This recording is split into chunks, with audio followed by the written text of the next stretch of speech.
Hi, I'm Benjamin Mac Jackson, founder of the World War II Veterans History Project. I started this project in the summer of 2015 with the goal of providing knowledge and inspiration to my generation so they can better appreciate and understand what these heroes went through. My mission is to preserve the memories of the greatest generation.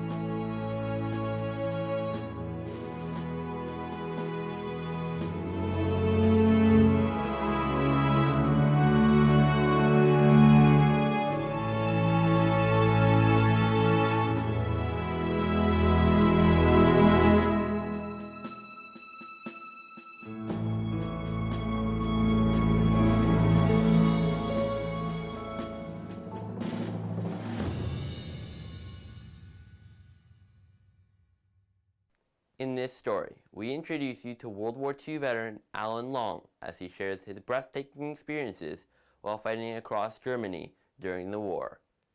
His outfit was the first group to meet the Russians along the Elbe River at the end of 1945.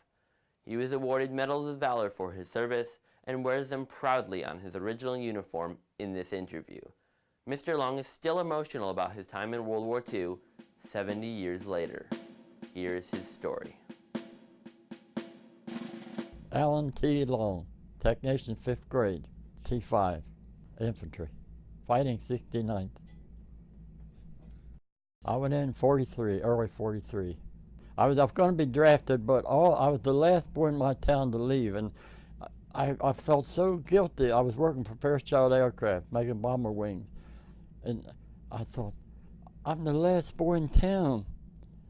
And I kept giving it a lot of thought, and then I thought, I got to go down to Fort Meade, Maryland, and try to get into the Navy, because they said, Long, don't get in the Army. They're drafting everybody in the infantry right now. But they wouldn't take me in the Navy because I was colorblind. And where I worked, I went into the office and told them what I was doing. They said, oh, no, we want you to stay here. We can get you deferment. I said, I'm sorry, I can't do that. I got to go. So I'm in the service in 43. Trained for 18 months in Mississippi infantry training. Well, it saved my life.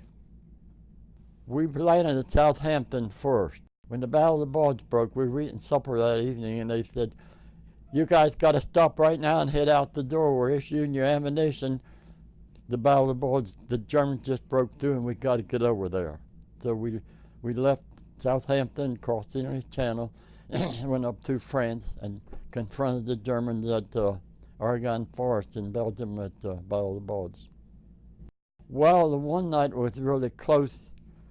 I was on guard duty at the top of a old house where we had captured this town, and there was 4 German soldiers coming up the street. It was real early in the morning, and I cocked my M1. I was going to shoot them. 4 of them. I was real close to them. I was on the upper step of the cellar in the hallway over, and about that time Sergeant Meyer grabbed my shoulder. He said, no, Long. I said, what do you mean, no? He said, they're on patrol. He said, they're trying to find out where we're at. And he said, the whole company, is here in the basement. He said, if they find out where they're at, they're going to zero 88 in on this. He said, if you wouldn't happen to get them all, shoot all 4 of them. So, but then I had another close encounter at Leipzig, at the Napoleon Monument. We shot a couple of German soldiers that came out. They were holed up in this here monument. They had underground, and then also I had a close encounter with some German soldiers at the Siegfried Line. Siegfried Line was a big fortification the Germans had, and we were trying to take over one of their fortifications. So we pinned them down, and we sent M Company, I think it was B Company. They went up with a satchel charge and blew one of the doors open, and then the Germans come out, and we started mowing them, shooting them. That's war, man. You're not there to liberate them people. The company commander kept saying, you're not here to liberate them, you're there to conquer them. Do you realize what they've done to us? So we got it in our heads we were there to conquer, not liberate.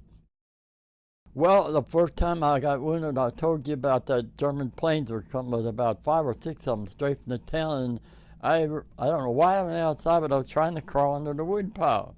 And the shells, I guess a 50 caliber in the airplane, I don't know. Anyhow, the shells came real close here to me, and some of the shrapnel from the wood, the bullet, it hit me here and put 3 big chunks of wood here in my neck. I picked it out. It didn't go in deep, didn't bust an artery, but it did bleed some and all. After we got across the Rhine River, it would take town at a time. So the driver was driving that night, and he fell asleep, and the truck rolled over and over, and I'm in it. It really hurt my back real bad, and that's how I got my other Purple Heart. Lucky, but this is really crazy. We had big 17-gallon tank cans in, and I got the clever, I don't know what, but anyhow I thought, I'm going to lay one of them cans down, put my blanket up in and lay in it, because the truck was going down the German back roads, rocking around. I thought I'd be real comfortable in that, and it saved my life. Because we had one boy in the truck, Galleon, a boy from New Orleans, was killed. The truck rolled on him. He threw him out and the truck rolled on him. I was in the barrel. Don't ask me why, how, or what, but I was in the barrel. You realize it probably saved my life? This is so crazy. We finally got the Germans calmed down in the town, shot when we could later. Then, when we were going over to breakfast, they said, Long? I said, yeah. They said, Sergeant Gallagher and Sergeant Hathaway are over there in that yard behind the house. I said, what? I said, you want to go over and see? I went over and they're laying there. They had been shot in the back with German machine guns. They were dead. I had the job to take their 2 bodies back to France to bury them.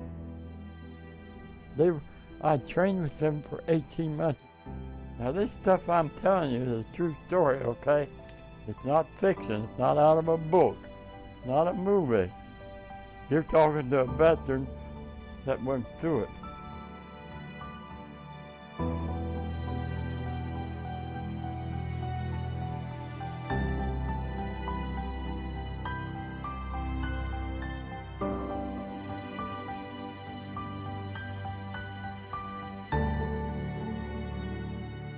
This is my company.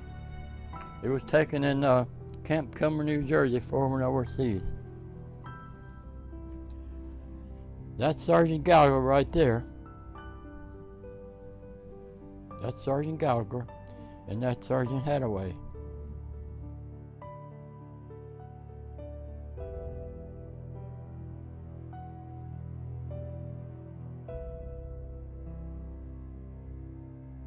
That's the 2 bodies that I had to go over and help. And to this day, I can't get over it. That I lost Gallagher and Hathaway. We'd gone to New Orleans. We trained for 18 months. So when I come out of the service, I had a nervous breakdown. I was in Newton D. Baker Hospital in West Virginia for about 3 months. I tried to commit suicide. I had slit my wrists, and they put me in the hospital because they had me in a locked room with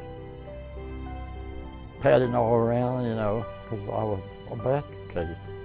But I'm sure it was because of this.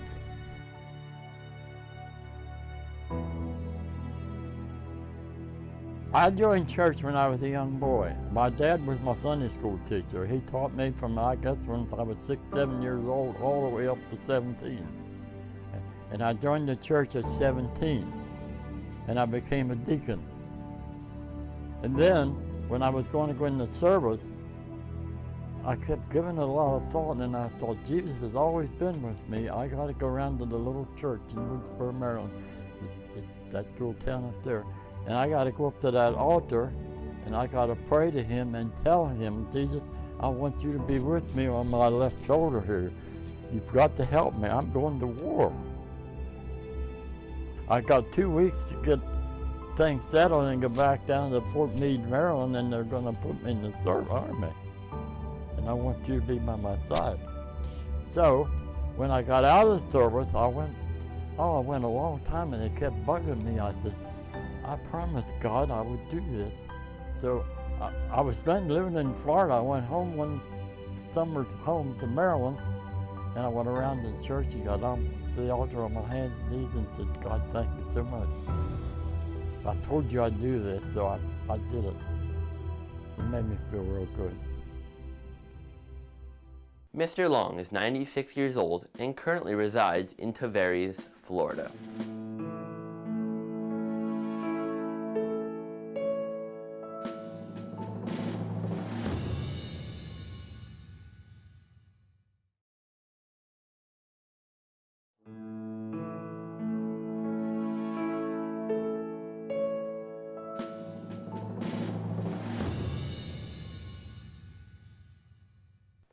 In this story, World War II veteran Jim Davis shares his experiences while serving in Italy during the war. He talks about the fierce combat on the beaches and how he was wounded while engaged in battle. Davis received the Purple Heart for his wounds and even wears the bullet that he was shot with around his neck. This harrowing story of sacrifice will have you on the edge of your seat. Here's his story. James M. Davis, and out of T5. I was drafted. I graduated from high school that spring and was drafted that fall. After we had our basic, I was just an infantryman, and it was I'm not sure how you'd classify it as a job, but that was after we'd landed in Italy. I landed at Beachhead in Italy. It had already been taken a few days before, but they'd lost so many people. I'm not sure how many people. We were just moved up there from Naples as replacements for the ones that had lost their lives there at the beachhead. We left Anzio and got as far as Rome by June the 6th. And Rome was declared an open city, and there was no fighting in Rome. But and that was the day that they made the invasion of France. We were 18 years old. We thought the war would be over in a couple of months, but it didn't quite happen that way. As we got up into the North Apennine Mountains was where I don't remember dates very well, but that was probably a couple of months or a month or so after anyhow. And that was where I was wounded on the 15th of, on the 14th, because it says here I was in the hospital the 15th, so we didn't keep dates, didn't know what was going on at the time, but my discharge shows those dates. And, we'd left that morning and going forward, and as we was on point that day, and we got ahead maybe a little because I was kind of too far up where, anyway, it was in a grape vineyard. And so when I heard the bullets snapping over my head, and I saw a big rock there in the vineyard, And so I dropped down behind that big rock, got my head and chest, but the rock wasn't big enough. That my thigh was, it went through, and he'd followed me down with those bullets a snapping, and he got me anyhow. But so it was it was terraced up there, and so I rolled down to a lower place where I had been terraced off another grapevine, and I hollered medic, and I had no idea there was one close, but anyway, a medic heard me, and he got there just pretty shortly, and anyway stopped the bleeding and such, but but it was so steep that they couldn't even get a jeep up to get us, and they carried me on a litter down, and we just had got started down, and they'd put some mortars the Germans had, and we got down in a ravine to get away from that, and then from there on they took me to the field hospital, and they removed, they had done surgery there and removed the bullet, and then they ended up, there was 5 of us litter patients. They flew down to Rome to the 12th General Hospital. When they removed the bullet, I thought it would go in the trash can, but it ended up the following morning, it was in my medical envelope.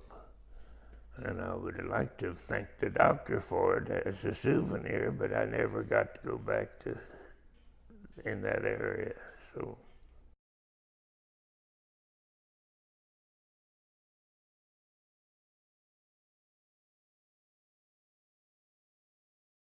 I first thought it was a machine gun, but I think it was, I could hear them, but I think it was a semi-automatic rifle or an automatic rifle. I don't, because I didn't get to see him. He saw me, but I didn't see him. Supposedly, they said that it was a notch bigger than our .30 caliber. They said our .30 caliber bullet would go in their gun, but this was large enough it wouldn't go in our chamber. I never had the experience to find out, but that's just they said anyhow. So it was big enough. After when they released me from the hospital and sent me out to a reconditioning camp, and then I had some problems with it, and they put me back in, but then I went back to this camp, and they ended up keeping me there, made me a clerk in, and I served my rest of the time there. I had got where I could get around good and so on, and so I got to see some country. I went on a rest a time or two. He got to go to Switzerland, and after the war, I spent some time there after the war. So we got to do some things after the war that I'll remember anyhow, and I wouldn't have seen them otherwise.